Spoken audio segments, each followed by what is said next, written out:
नमस्कार. 21 मार्च 2024 हा भारतातल्या राजकारणाच्या इतिहासातला एक महत्त्वाचा दिवस ठरला. कारण या दिवशी देशातल्या एका विद्यमान मुख्यमंत्र्याला तपास यंत्रणेनं अटक केली आणि अशी अटक होणारा तो पहिला मुख्यमंत्री होता. आजपर्यंत कुठल्याही विद्यमान मुख्यमंत्र्याला अटक झालेली नाही. आता तो मुख्यमंत्री कोण होता हे तुम्हाला सगळ्यांना माहिती आहे. दिल्लीचे मुख्यमंत्री अरविंद केजरीवाल याला 21 मार्च रोजी प्रवर्तन निर्देशालयानं दिल्ली लिकर स्कॅम नावाच्या एका मोठ्या घोटाळ्यामध्ये मनी लॉन्ड्रिंगच्या अंतर्गत पकडलेला आहे आणि त्यांना अटक झालेली आहे. त्यांना अटक झाली, त्यांना न्यायालयानं पहिली कोठडी दिली. ती कोठडी घालवण्यासाठी त्यांनी जामीन अर्ज केला, तो उच्च न्यायालयानं फेटाळला आणि पुन्हा त्यांना कोठडी मिळालेली आहे. ही सगळी झाली हकीकत. पण मुळात केजरीवालचं पाप काय हा आपल्या आजच्या व्हिडिओचा विषय आहे. मित्रांनो, केजरीवाल स्वतः अतिशय उच्च विद्याविभूषित अशी व्यक्ती आहे. IIT खरगपूरमधनं मेकॅनिकल इंजिनिअरिंग मधली डिग्री घेतलेल्या या व्यक्तीनं काही वर्ष टाटाच्या एका उद्योग समूहामध्ये नोकरी केली. जमशेदपूरच्या प्लॅन्टवर ते कामाला होते. तिथनं त्यांनी सिव्हिल सर्व्हिसेस जॉईन करण्यासाठी काही दिवसांची रजा घेतली आणि सिव्हिल सर्व्हिसेसचा अभ्यास करून त्यांनी सिव्हिल सर्व्हिसेसची परीक्षा दिली आणि त्यानंतर ते भारतीय महसूल सेवा म्हणजे इंडियन रेव्हेन्यू सर्व्हिसेसमध्ये जॉईन झाले. त्यानंतर त्यांनी काही वर्ष तिथं सरकारी अधिकारी म्हणून इन्कम टॅक्स ट्रिब्युनचे संचालक म्हणून त्यांनी काम केलं आणि त्यानंतर त्यांनी दिल्लीमध्ये सरकारी नोकरीत असतानाच एका नॉन गव्हर्नमेंट ऑर्गनायझेशनची स्थापना केली आपल्या काही मित्रांच्या बरोबर. वास्तविक एखाद्या गव्हर्नमेंट एम्प्लॉईला अशा प्रकारे करता येत नाही, पण त्यांनी केली. अर्थात ती करताना त्यांनी ती रजिस्टर केली नाही, नोंदणीकृत केली नाही आणि त्या संस्थेच्या नावावर त्यांनी दिल्लीतल्या काही समस्यांना हात घालायला सुरुवात केली. सुरुवातीला पब्लिक डिस्ट्रीब्युशन सिस्टीम ज्याला आपण म्हणतो, म्हणजे रेशनची जी व्यवस्था असते लोकांना मोफत अन्नधान्य वितरणाची, त्याच्यातले गैरव्यवहार त्यांनी काढायला सुरुवात केलेली होती. त्यानंतर बऱ्याच शासकीय खात्यामध्ये त्यांनी चौकशा करायला सुरुवात केलेली होती आणि या सगळ्यांना हळूहळू केजरीवाल पुढे जात होते. पण त्याच्यानंतर त्यांनी एक मोठा विषय हातात घेतला, तो म्हणजे राईट टू इन्फॉर्मेशन ॲक्टचा. म्हणजे तो कायदा त्यावेळेला लागू व्हायचा होता आणि त्याच्यासाठी अण्णा हजारे असतील किंवा अन्य काही सामाजिक कार्यकर्ते असतील यांच्याबरोबर त्यांनी मोठं आंदोलन केलं आणि त्यानंतर राईट टू इन्फॉर्मेशन ॲक्ट लागू झालेला होता. या सगळ्याचा परिणाम स्वरूप त्यांना मॅगसेसे पुरस्कार मिळाला. आता मॅगसेसे पुरस्कार आपल्याला कदाचित ऐकून माहिती असेल, या पुरस्काराची नंतर थोडी आपण चर्चा करूच. पण मॅगसेसे पुरस्कार मिळाल्यानंतर त्यांच्या NGOना आंतरराष्ट्रीय डोनेशन पण मिळाली. आता एक सरकारी अधिकारी म्हणून अशा प्रकारे NGOला आंतरराष्ट्रीय डोनेशन घेणं हा गुन्हा आहे आणि हे लक्षात आल्यानंतर त्यांनी आपल्या सरकारी याचा राजीनामा घेऊन ते पूर्ण वेळ सामाजिक काम कंसात राजकीय काम करायला लागले. त्यांचा खऱ्या अर्थानं उदयदोष झाला तो 2011 साली दिल्लीमध्ये मोठं लोकपाल आंदोलन झालं. आपल्याला माहिती असेल, अण्णा हजारेंच्या नेतृत्वाखाली सुरू झालेलं आंदोलन होतं आणि त्याच्यामध्ये प्रशांत भूषण असतील, किरण बेदी असतील, अरुंधती रॉय असतील, असे नामांकित देशातले चेहरे हे त्या आंदोलनामध्ये होते. खूप दिवस खूप मोठं आंदोलन चाललं आणि त्यानंतर लोकपाल मंजूर करू असं शासनाला त्याचं आश्वासन द्यायला लागलं. त्यानंतर ते आंदोलन थांबलेलं होतं. खऱ्या अर्थानं या आंदोलनापासून केजरीवाल हे म्हणजे देशभरातल्या मीडियावर चमकले आणि ते देशभरातल्या चर्चेचा विषय होऊ लागले हळूहळू. त्यानंतर केजरीवालनी 2012 साली आम आदमी पार्टी या नावानं पक्ष स्थापन केला. बघा, म्हणजे ज्या वेळेला त्यांनी आंदोलनाला सुरुवात केली त्यावेळेला ते म्हणत होते की आमचा कुठलाही राजकीय अजेंडा नाही आहे, आम्हाला कुठलीही निवडणूक लढवायची नाही आहे. पण 2012 साल आल्यानंतर त्यांनी आम आदमी पार्टी नावाच्या पक्षाची स्थापना केली. अर्थात त्यांच्याबरोबर मनीष सिसोदिया असणारे त्यांचे जुने सगळे सहकारी होते आणि हळूहळू करत त्यांनी इंडिया अगेन्स्ट करप्शन नावाचा जो मोठा ड्राईव्ह झाला, ज्याच्या अंतर्गत ते आंदोलन झालं, ते ताब्यात घेतलं. तिथनं सर्व बाकीच्या कार्यकर्त्यांना, ज्येष्ठांना म्हणजे अण्णा हजारे सहित सगळ्यांना त्यांनी बाजूला केलं. केजरीवालनी हे सगळं केल्यानंतर हळूहळू त्यांची राजकीय भूक वाढायला लागली आणि 2014 साली झालेल्या दिल्लीच्या विधानसभेच्या निवडणुकीमध्ये पहिल्यांदा आम आदमी पार्टीनं ती विधानसभा निवडणूक लढवली. शीला दीक्षित या काँग्रेसच्या तत्कालीन मुख्यमंत्री होत्या आणि त्यांना तुरुंगात टाकू अशा वल्गना करत केजरीवालांनी त्यांना टक्कर दिली आणि केजरीवाल मोठ्या मताधिक्यानं निवडून आले. आम आदमी पार्टीला त्या निवडणुकीमध्ये पूर्ण बहुमत मिळालं नाही, पण काँग्रेसचे काही MLA, काही अपक्ष आणि काही अन्य पक्षांच्या आमदारांना सोबत घेऊन त्यांनी अल्पमतातलं सरकार स्थापन केलं. 2015 साली त्यांनी या आपल्या अल्पमतातल्या सरकारचा राजीनामा दिला. कारण असं दिलं की लोकपाल विधेयक ते मंजूर करू शकले नाहीत. ज्या लोकपालसाठी त्यांनी आंदोलन केलेलं ते विधेयक ते मंजूर करू शकले नाहीत म्हणून त्यांनी राजीनामा दिला. त्याच वर्षी पुन्हा निवडणुका झाल्या आणि यावेळेला मोफत वीज, मोफत पाणी, मोहल्ला क्लिनिक म्हणजे सुधारित वैद्यकीय सुविधा, सुधारित शैक्षणिक सुविधा अशी भरली मोठी आश्वासनं देऊन केजरीवाल सत्तेत आले. यावेळेला मात्र ते मोठ्या मेजॉरिटीनं सत्तेत आलेले होते. त्या 5 वर्षात आम आदमी पार्टीनं दिल्लीमध्ये काही चांगली कामं केली हे आपण मान्य करूया. मोहल्ला क्लिनिक नंतर त्याच्यामध्ये वाद जरी झाले असले तरी सुरुवातीला त्याचं काम चांगलं होतं. काही शाळांचा अतिशय चांगल्या पद्धतीनं त्यांनी कायापालट केला, पण ते टिकवू शकले नाही. 2020 साली तिसऱ्यांदा निवडणूक झाली दिल्ली विधानसभेची आणि त्याच्यात पुन्हा एकदा आम आदमी पार्टी मोठ्या मेजॉरिटीनं सत्तेत आलेली आहे. त्यानंतर मात्र केजरीवालांच्या उतरणीला सुरुवात झाली. त्यांच्यावर अनेक प्रकारचे आरोप होत गेले आणि त्यामध्ये काही महत्त्वाचे आरोप जे होते त्यामुळं त्यांचं आसन एका अर्थानं खिळखिळ झालं असं म्हटलं तर चुकीचं ठरणार नाही. 2021 साली जगभरामध्ये कोविडचा मोठा संसर्ग पसरला, प्रचंड मोठा धोका मानवजातीला तयार झाला आणि यावेळेला प्रत्येक रुग्णाला ऑक्सिजनची आवश्यकता असायची. या ऑक्सिजनच्या आवश्यकतेसाठी केंद्र सरकारनं, राज्य सरकारनं ऑक्सिजनचे साठे करण्यासाठी काही निधी उपलब्ध करून दिला. त्याच्या माध्यमातून त्यांनी साठे तयार करायचे होते, टँक तयार करायचे होते. दिल्लीला 8 टँकचा निधी मिळाला, पण केवळ एकच टँक हा दिल्लीमध्ये केला गेला नवीन आणि उरलेल्या 7 टँकचा निधी हा केजरीवालांचं मोठेपण दाखवणाऱ्या जाहिरातीवर खर्च केला गेला. त्याने याच्यावर प्रचंड मोठ्या प्रमाणात ताशेरे ओढले. हा पहिला त्यांचा घोटाळा झाला. दुसऱ्या वेव्ह दरम्यान त्यांनी ऑक्सिजनची आवश्यकता प्रमाणापेक्षा जास्त वाढवून दाखवली आणि त्यामुळं अनेक ठिकाणचा ऑक्सिजन दिल्लीमध्ये कॉन्सन्ट्रेट करण्यात आला. पहिल्या वेळेला कमी केलेली ऑक्सिजनची साठवणूक ह्यामुळं अनेक जणांचे जीव गेले. दुसऱ्या वेळेला जास्त केलेली ऑक्सिजनची साठवणूक ह्यामुळं काही राज्यांना, अन्य राज्यांना कमी पडलेलं ऑक्सिजन याच्यामुळं काही जणांचे प्राण गेले आणि याला 100% केजरीवाल जबाबदार आहेत. दुसरा त्यांच्यावर एक मोठा आरोप जो झाला होता तो त्यांनी केलेल्या खलिस्तानी दहशतवाद्याच्या सुटकेच्या मागणीबद्दलचा. एक आंतरराष्ट्रीय स्तरावर काम करणारी खलिस्तानवाद्यांची एक संघटना आहे आणि खलिस्तानवाद्यांच्या या संघटनेच्या प्रमुखानं प्रत्यक्ष स्वतःचा व्हिडिओ करून केजरीवालांच्यावर आरोप केला की एका दहशतवाद्याला तुरुंगातनं सोडण्यासाठी केजरीवालांनी $16 कोटी त्यांच्याकडनं घेतलेले होते.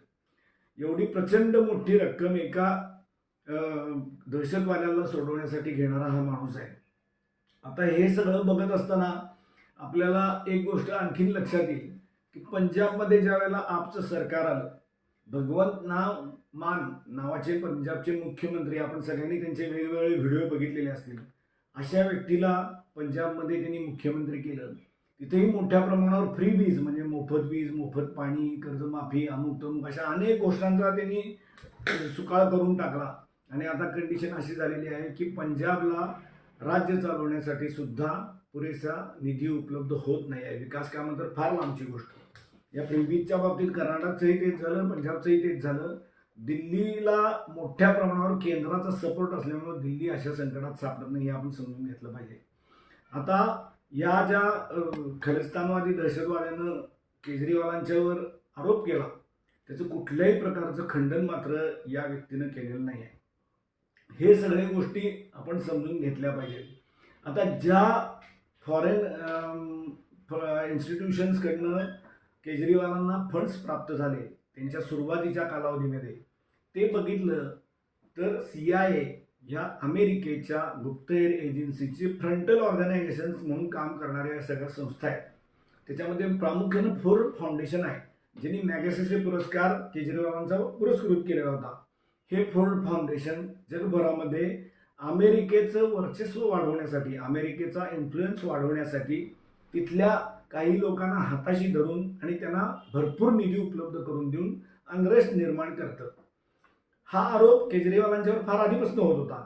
म्हणजे एक कर्नल आर.एन. सिंग नावाचे व्यक्ती आहेत, त्यांनी केजरीवालांच्या सुरुवातीच्या काळात म्हणजे 2006-07च्या दरम्यानच हा आरोप कागदोपत्री केलेला होता, पण त्यावेळेला कुणीही त्याच्याकडे लक्ष दिलं नाही. अमेरिकेनं आपलं वर्चस्व निर्माण करायसाठी, भारतीय राजकारण अस्थिर ठेवायसाठी आणि भारतातल्या सामान्य लोकांचा भारतीय संविधानिक व्यवस्थांच्यावरचा विश्वास उडवण्यासाठी पेरलेला माणूस अरविंद केजरीवाल आहे, हे कागदोपत्री सिद्ध झालेलं आहे.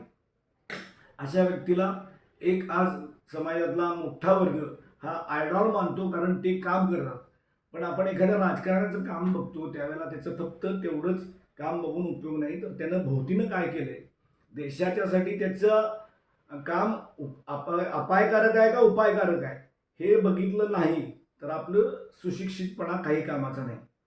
आता सगळ्यात शेवटी जे झालं त्यांच्याबद्दलचं, त्याच्यामध्ये आणखीन एक विषय राहायला सांगायचा, तो म्हणजे त्यांनी अनेक जणांच्यावर बेताल वक्तव्य केलेली होती. म्हणजे भारतातल्या राजनीतीमध्ये विरोधकांच्यावर आरोप करणं हे काही नवीन नाही आहे. पण केजरीवालनी नितीन गडकरी असू देत किंवा पंजाबचे तत्कालीन महसूल मंत्री असू देत किंवा कैलासवासी अरुण जेटली असू देत, या सगळ्या लोकांच्यावर अतिशय बेताल बेछूट भ्रष्टाचाराचे आणि चुकीच्या वागण्याचे आरोप केलेले होते. यातल्या बहुतेकांनी त्यांच्यावर मानहानीचा दावा केला आणि त्यावेळेला कोर्टातनं प्रत्येक वेळी माफी मागून हा माणूस सुटलेला आहे, आपण लक्षात घेतलं पाहिजे. आता सगळ्यात शेवटी केजरीवालांचं जे पाप आहे, ज्याच्यामुळे त्यांना चक्क तुरुंगात जायला लागलं, तो विषय आहे दिल्ली लिकर स्कॅम. आता काय आहे दिल्ली लिकर स्कॅम, आपण समजून घ्या मित्रांनो. 2021 साली म्हणजे ज्यावेळेला जग कोरोनाच्या खाईमध्ये होतो, आपण सगळेजण आपला जीव वाचवण्यासाठी धडपड करत होतो, त्यावेळेला दिल्ली सरकारनं एक दारूच्या विक्रीची पॉलिसी आणली. दिल्लीमध्ये दारू विक्री ही पूर्णतः गव्हर्नमेंटच्या अखत्यारीत म्हणजे सरकारच्या अखत्यारीत होती. सरकारच्या 4 एजन्सीज या दिल्लीतल्या सगळ्या दारू दुकानांच्या मालक होत्या आणि त्यातनं प्रचंड मोठा महसूल दिल्ली सरकारला मिळत होता. नवीन पॉलिसी त्यांनी काय केलं, तर सरकारी दुकानं पूर्ण बंद केली आणि पूर्णपणे प्रायव्हेट ऑपरेटर्स जे होते, म्हणजे काही मोठ्या कंपन्या असतील दारू बनवणाऱ्या किंवा काही मोठे उद्योगपती असतील, यांना त्यांनी दरवाजे उघडून दिले की तुम्ही या आणि तुम्हाला पाहिजे तशी तुम्ही दारू विका आणि आम्हाला पैसे द्या. दारू किंवा अन्य जी अल्कोहोल मिश्रित द्रव्य असतात किंवा काही असे ॲटम असतात ज्याच्यावर एक्साईज ड्युटी नावाचा एक कर प्रत्येक राज्य शासन लावतं आणि ही एक्साईज ड्युटी ही त्या राज्य शासनाच्या रेव्हेन्यूमधले म्हणजे उत्पन्नातला एक महत्त्वाचा वाटा असते. केजरीवालच्या सरकारने आणलेल्या पॉलिसीनं ही एक्साईज ड्युटी एवढी घटवली की ज्या बाटलीवर ₹1 मार्जिन मिळत होतं, त्या बाटलीवर विक्रेत्याला ₹989 मार्जिन मिळायला लागलं. आपण समजून घ्या, 989% वाढ ही रिटेल मार्जिनमध्ये या पॉलिसीमध्ये झाली. त्याच्या अंतर्गत अनेक मोठ्या उद्योजकांचे लायसन्स फी, कोरोनाच्या नावाखाली 144 कोटी रुपयांची लायसन्स फी मनीष सिसोदिया यांनी रद्द करून टाकली आणि असे अनेक गैरप्रकार झाले. यावर या सगळ्या विक्रेत्यांच्याकडून जे किकबॅक्स गेले, म्हणजे आम आदमी पार्टीच्या नेत्यांना जो पैसा परत पुरवला गेला, याच्याबद्दल एक स्टिंग ऑपरेशन झालं, तेही मोठ्या प्रमाणावर व्हायरल झालं आणि तत्कालीन काँग्रेसचे दिल्ली प्रदेशचे जे अध्यक्ष होते त्यांनी ह्या घोटाळ्याविरोधात पहिल्यांदा तक्रार केली नायब राज्यपालांच्याकडे. दिल्लीचे जे नायब राज्यपाल असतात त्यांच्याकडं बऱ्यापैकी जास्त अधिकार आहेत. या नायब राज्यपालांनी या चौकशी करायला सांगितली, अहवाल त्याचा आणायला सांगितला आणि दिल्लीच्या तत्कालीन चीफ सेक्रेटरीने, मुख्य सचिवांनी हा अहवाल काही दिवसात दिला. त्याच्यामध्ये त्यांनी या प्रकारच्या सगळ्या घटना घडल्या असं म्हटलं आणि दुसरं अनेक तत्कालीन कायद्यांची पायमल्लीही या सरकारनं केली आहे असं म्हटलं. त्यानंतर राज्यपालांनी याची सखोल चौकशी करण्याचे आदेश दिले आणि हे आदेश आल्यानंतर मात्र सिसोदिया आणि केजरीवाल दोघंही गडबडले आणि त्यांनी ती पॉलिसी माघार घेतली. पण प्रचंड मोठ्या प्रमाणावर ह्या पॉलिसीमुळं त्यांना पैसे मिळालेले होते. उघड होतं, जवळजवळ 580 कोटी रुपये त्यांना किकबॅक्सच्या स्वरूपात मिळाले असा आरोप झाला. त्यानंतर चौकशीची चक्र फिरायला लागली. हळूहळू करत त्यातले काही मोहरे सापडायला लागले. काही जण त्यातले जे तळागाळात काम करणारे होते ते केजरीवालांच्यावर आरोप करायला पाहिजे लागले, मनोज सिसोदिया यांच्यावर आरोप करायला लागले आणि होता होता होता काही मोठ्या मोहऱ्यांना ह्याच्यात अटक होत गेली. सुरुवातीला सत्येंद्र जैन हे आम आदमी पार्टीचे दिल्लीचे मंत्री होते. त्यांना या प्रकरणामध्ये मे 2022 मध्ये अटक झाली. 2021ला सुरू झालेलं प्रकरण, त्याच्यानंतरची चौकशी आणि मे 2022ला पहिल्यांदा सत्येंद्र जैनना ईडीनं अटक केलेली आहे. त्यानंतर सबसिक्वेंटली दिल्लीचे तत्कालीन उपमुख्यमंत्री आणि ज्यांच्याकडं हे खातं होतं म्हणजे एक्साईज डिपार्टमेंट ज्यांच्याकडे होतं त्या मनीष सिसोदियाना फेब्रुवारी 2023 मध्ये अटक करण्यात आलं. हे दुसरे मंत्री म्हणजे उपमुख्यमंत्री होते. त्यानंतर संजय सिंग हे आम आदमी पार्टीचे आमदार आहेत, त्यांना ऑक्टोबर 2023 मध्ये अटक करण्यात आली. त्यानंतरच्या जे काय छानबीन झाले त्याच्यामध्ये ह्या सगळ्या प्रकरणाचे धागेदोरे हे तेलंगणाच्या मुख्यमंत्र्यांच्या मुलीपर्यंत पोहोचले आणि मार्च 2024 मध्येच म्हणजे 15 मार्च 2024ला तेलंगणाचे पहिले मुख्यमंत्री चंद्रशेखर राव यांची कन्या आणि तिथली विधान परिषदेची आमदार के कविता हिला एन्फोर्समेंट डायरेक्टरेटनं अटक केली. या दरम्यान म्हणजे ऑक्टोबर 2023 पासून मार्च 2024 पर्यंत केजरीवालना ईडी कायम समन्स पाठवत होती. एकूण 9 समन्स ईडीला पाठवली की तुमची चौकशी करायची आणि तुम्ही चौकशीसाठी उपस्थित राहा. पण प्रत्येक वेळी केजरीवालनी या समन्सना केराची टोपली दाखवली. कधी कार्यकर्त्यांना मध्ये उभं करून, कधी तिथं नाहीच आहे आपण असं दाखवून त्यांनी वेगवेगळ्या प्रकारे ही समन्स करून लावली आणि शेवटच्या समन्सला मात्र त्यांनीच कोर्टात या समन्सच्या विरोधात एक याचिका दाखल केली. त्या दिवशी म्हणजे 21 मार्च रोजी दिवसभर हा कोर्टरूम ड्रामा झाला. केजरीवालांच्या वकिलांनी त्यांची बाजू मांडली, ईडीच्या वकिलांनी त्यांची बाजू मांडली आणि शेवटी संध्याकाळच्या दरम्यान कोर्टानं निकाल दिला की ईडीनं समन्स बजावलेला आहे, ईडी तुम्हाला अटक करत नाही आणि त्यामुळे तुम्ही चौकशीला हजर झालं पाहिजे आणि त्याच्यामध्ये न्यायालय हस्तक्षेप करणार नाही. असं झाल्यानंतर मात्र तातडीनं ईडीचे अधिकारी केजरीवालांच्या घरी गेले. ज्या केजरीवालांनी ज्या बंगल्यावर 41 कोटी रुपये खर्च केले अशा केजरीवालांच्या त्या बंगल्यामध्ये शीश महालमध्ये गेले, 2 तास चौकशी केली आणि त्याच्यानंतर केजरीवालांना अटक झालेली आहे. मित्रांनो, हा सगळा या अटकेच्या आधीचा क्रम आहे. एकूण आपण जर बघितलं तर केजरीवाल मोठ्या प्रमाणावर पॉप्युलर कधी झाले तर त्यांनी काही महत्त्वाची आश्वासनं जनतेला देऊ केलेली होती. पहिलं म्हणजे भ्रष्टाचार मुक्त शासन. दुसरं त्यांनी दिलेलं होतं की आम्ही VIP कल्चर बंद करून टाकू, लाल दिव्याच्या गाड्या बंद करू, सिक्युरिटी पर्सनल बंद करू, आमचा मी एकटं फिरू वगैरे वगैरे त्यांनी वंदना केलेल्या होत्या. आणि तिसरं त्यांनी दिलेलं होतं की सुशासन. या तीनही विषयामध्ये केजरीवाल पूर्णपणे फेलच गेले नाही तर त्यांनी त्याच्या विरोधात काम केलेलं आता सिद्ध झालेलं आहे. केवळ एवढंच नाही तर अमेरिकेचा इन्फ्लुअन्स वाढावा, अनार्किस्ट ज्याला आम्ही म्हणतो, अनार्किस्ट की देशामध्ये एक व्यवस्था आहे, संविधानिक व्यवस्था आहे, न्यायालय आहे, लोकप्रतिनिधी आहेत, एक्झिक्युटिव्ह आहे, यांच्यावरचा विश्वास कमी व्हावा अशा प्रकारची वारंवार वक्तव्य या केजरीवालनी केलेली आहे. आता आपल्या लक्षात असं आलं असेल की एका मोठ्या जागतिक गटाचा भाग म्हणजे भारताला ताकदवान होऊ देणं हे आता काही यांच्या देशाच्या दृष्टीनं फार धोक्याचं आहे. त्याचमुळं लगेच केजरीवालला अटक झाल्यानंतर अमेरिका त्याच्यामध्ये बोलला, कॅनडा बोलला, जर्मनी बोलला. अर्थात आपल्या विदेश मंत्रालयानं तातडीनं त्यांच्या राजदूतांना बोलून खरमरीतपणे सांगितलं की तुमचा याच्यात काही संबंध नाही म्हणून, हा अंतर्गत विषय आहे. पण सोरेनना ज्यावेळेला अटक झाली, सोरेन हे आदिवासी समाजातले मुख्यमंत्री होते, त्यांनी किमान जनाची नाही तर मनाची बाळगून अटक होणार म्हटल्यानंतर आपल्या मुख्यमंत्री पदाचा राजीनामा जरी दिला तरी त्यांना अटक झाल्यानंतर तोंडातनं ब्र शब्द न काढणारे सगळे बाहेरचे परकीय शक्ती या केजरीवाल सारख्या एका दिल्ली नावाच्या छोट्याशा युनियन टेरिटरीच्या मुख्यमंत्र्याला अटक झाल्यानंतर मात्र जाहीर स्टेटमेंट करतात. याच्यामध्येच केजरीवाल हा त्यांनी प्लॅन केलेला माणूस आहे हे सिद्ध होतं आणि त्यामुळं हे केजरीवालचं पाप आता पापाचा घडा भरलेला आहे आणि हा घडा भरला म्हणूनच त्यांना ईडीकडनं अटक झालेली आहे हे आपण समजून घेऊया. धन्यवाद.